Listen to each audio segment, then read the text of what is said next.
Assalamualaikum korang, selamat pagi. Okey korang, kalau korang ada datang area Serung 3, area Sungai Mati, kalau korang nak cari tempat sarapan yang best, jom saya tunjukkan korang. Antara salah satu kedai sarapan yang best. Okey, jom. Kedai dia dekat kaki dekat tempat kan. Ni ada dataran. Ni kedai dia.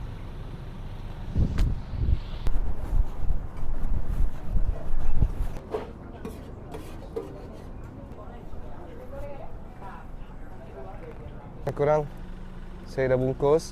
Okey, dekat sini menu dia yang best, mi goreng, nasi goreng dengan soto.